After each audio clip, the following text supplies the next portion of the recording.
प्रणाम सद्गुरु। जीवन में हमारी एक जिम्मेदारी है जिसे हम पूरा करने की कोशिश करते हैं। वो है बच्चों का पालन करने की, बच्चों का पालन करने की। लेकिन जब हमें कोई फैसला लेना होता है तो हम दिक्कत में पड़ जाते हैं।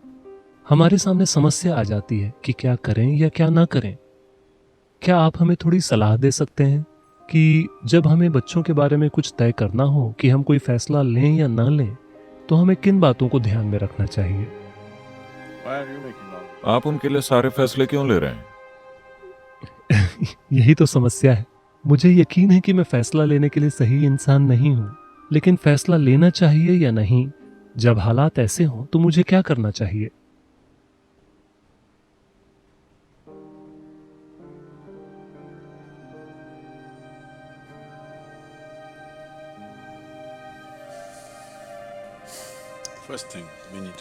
पहली चीज हमें ये समझनी होगी कि बच्चे आपके माध्यम से आते हैं, वो आपसे नहीं आते।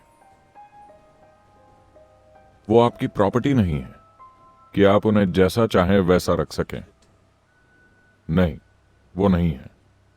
अगर आप उन्हें अपनी प्रॉपर्टी या अपना फ्यूचर इन्वेस्टमेंट मानते हैं, अगर आप उनके साथ इस तरह पेश आते हैं, तो आप अपमान कर रहे हैं इस सृष्टि का और सृष्टा का भी, और आपको इसकी कीमत चुकानी होगी। वो कीमत या तो ये जीवन के रूप में आएगी या शायद ये आपके बच्चों के रूप में आएगी। हाँ, ये दुर्भाग्य की बात होगी। मैं ये कह रहा हूं, किसी माता पिता के लिए ये बहुत कठोर बात है, लेकिन मैं ऐसा कह रहा हूं क्योंकि एक बच्चे का माता या पिता बनना भी क्रूरता है। बच्चे को इसकी जरूरत नहीं है, लेकिन देखिए, कई तरीकों से आप हर संभव कोशिश कर रहे हैं कि वो आप पर निर्भर रहे। किसी न किसी तरह से आप उसे आजाद करने के बारे में नहीं सोच रहे। तो जैसे ही आप ये काम शुरू करते हैं, आप चाहते हैं कि बच्चे आपसे जुड़ाव महसूस करें, है ना? हालांकि आप खुद भगवत गीता खोलकर पढ़ते हैं और कहते हैं आपको मोह में नहीं पड़ना चाहिए, आपको मोह में नहीं पड़ना चाहिए। आप अपनी पत्नी से कहते हैं देखो मुझसे मोह मत रखो, पर आपके बच्चे, आप उनसे अपना जुड़ाव चाहते हैं। बच्चे पैदा करने का फैसला लेने से पहले आपको इन बातों पर सोचना चाहिए, पर अगर वो हो चुके हैं तो कम से कम अब आपको इसके बारे में ठीक तरीके से, गंभीरता से सोचना चाहिए। एक बात तो यह है कि अगर आप दुनिया के लिए कुछ ऐसा बनाना चाहते हैं जो आपसे बेहतर हो, ये जरूरी है। अगर आप एक बच्चा पैदा करते हैं, वो कम से कम आपसे एक कदम बेहतर होना चाहिए, है ना? अगर वही बकवास दोबारा होने वाली है तो क्या फायदा है? तो अगर आपसे बेहतर कुछ होना है तो पहली और सबसे बुनियादी बात यह है कि आपको 100% ईमानदार होना होगा। भले ही ईमानदार होने में शर्म का सामना करना पड़े, पर आपका 100% ईमानदार होना महत्वपूर्ण है। अधिकतर माता पिता के लिए बहुत कठिन होता है, क्योंकि इसी जगह पर उनकी धौंस चलती है।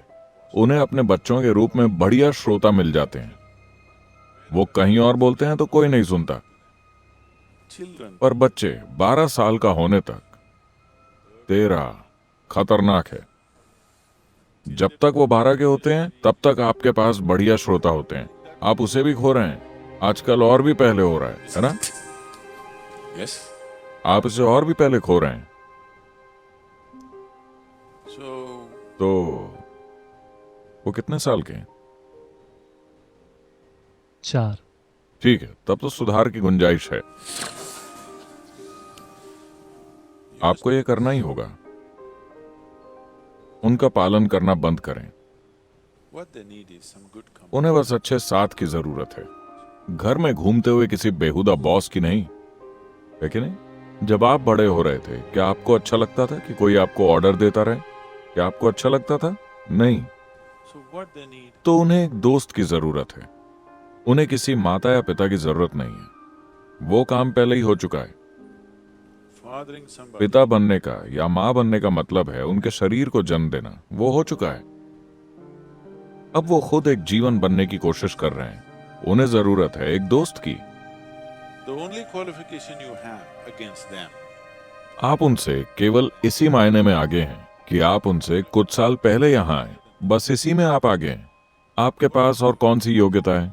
क्या आपको पूरा भरोसा है कि आप अपने बच्चे से ज्यादा समझदार हैं? Are you sure? Huh? What? हमें भरोसा है कि हम नहीं हैं। हाँ, So, तो आपके समझने लायक सबसे अहम बात यही है कि आप उनसे केवल कुछ साल पहले यहाँ आए हैं। आपने बस इतना ही किया है कि आप कुछ साल पहले यहाँ टपक पड़े। इसके अलावा आपके पास कोई योग्यता नहीं कि आप उन्हें बताएं कि क्या करना है और क्या नहीं, है ना? लेकिन the other consideration. दूसरा पहलू ये है कि अगर आप उन्हें नहीं बताते तो सड़कों पर उन्हें गैर जरूरी सलाहें मिलने लगेंगी। आपको बस इसी से उन्हें बचाना है। लेकिन अगर आपको उन्हें इससे बचाना है तो आप में इतना साहस होना चाहिए कि आप उन्हें इस तरह से पालें कि वो आपसे भी कोई सलाह न ले। आप कहते हैं मेरी बात सुनो, पर अपने दोस्त की बात मत सुनो, वो तुमको नशा करने को कह रहा है, उसकी बात मत सुनो। लेकिन दोस्त जो कह रहा है वो ज्यादा मजेदार लगता है आपकी बकवास की तुलना में। यही सच है ना? तो ये काम नहीं करने वाला। अगर आप अपने बच्चे को एक जबरदस्त एहसास के साथ बढ़ने देते हैं, उसकी अपनी समझ और उसके अपने फैसलों के, Then you तो आप देखेंगे वो मदद लेना चाहेगा, क्योंकि उसे आसानी से यह एहसास हो जाएगा कि उसकी अपनी बुद्धि और समझ अभी हर चीज के लिए काफी नहीं है। लेकिन अगर आप उसे इस तरह पालेंगे कि उसे आपकी सलाह सुननी ही होगी, तो वो विद्रोही बन जाएगा। जब अच्छी बातें बताई जाएंगी तब भी वो नहीं करेगा, वो उसका उल्टा करेगा। कई माता पिता ये अनुभव कर रहे हैं, है ना? वो उसका ठीक उल्टा करना चाहता है, बस आजाद महसूस करने के लिए, क्योंकि उसे आजाद होने का मतलब ही नहीं पता। तो 4 साल की उम्र बुरी नहीं है। now. अब आप उनके साथ बस एक और इंसान के जैसा बर्ताव शुरू कर सकते हैं। मेरा बच्चा की तरह नहीं। मैं आपको बता दूं, वो आपका नहीं है। आपने बस शरीर के निर्माण के लिए जेनेटिक तत्व दिया है। आप जीवन नहीं बना सकते। अपने बारे में ऐसे महान विचार न रखें। आप जीवन नहीं बना सकते। आप तो केवल जेनेटिक सामग्री दे रहे हैं एक शरीर के निर्माण के लिए। हाँ?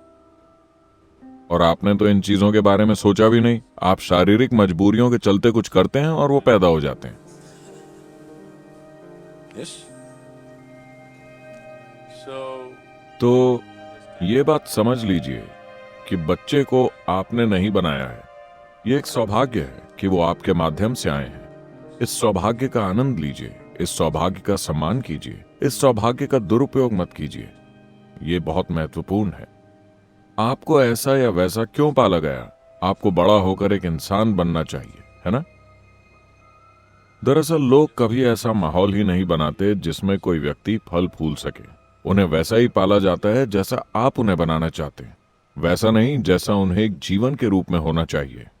अगर आप उनके दिमाग में कचरा नहीं ठूस रहे हैं, उनके भीतर चीजों को ध्यान से देखने की क्षमता है, और चीजों को ध्यान से देखने से स्वाभाविक रूप से लाखों सवाल पैदा होते हैं। आप अपनी समझ के अनुसार जितने हो सके उतने सवालों का जवाब दीजिए।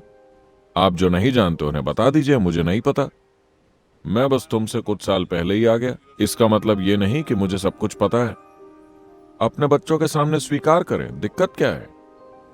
yes. आपको लगता है कि वो पढ़ नहीं सकते, कि आपकी बातों में सच्चाई नहीं है? आपको लगता है कि वो देख नहीं सकते? अगर आपको लगता है कि वो देख नहीं सकते, तो मैं आपको बता दूं कि 10, 12 या 13 का होने पर अगर उनके भीतर कोई समस्या है तो वो आपके पास नहीं अपने दोस्तों के पास जाते हैं। क्यों? उन्हें लगता है कि दोस्त आपसे कहीं ज्यादा सच्चे हैं, कोई और कारण नहीं है। है ना? आप ऐसे दिखावा करते हैं मानो आप स्वर्ग से टपके हो। आपकी बकवास कौन सुनना चाहता है?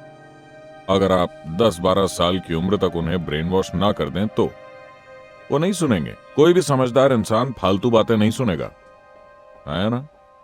बचपन से उसी की घुट्टी न पिलाई गई हो तो। So,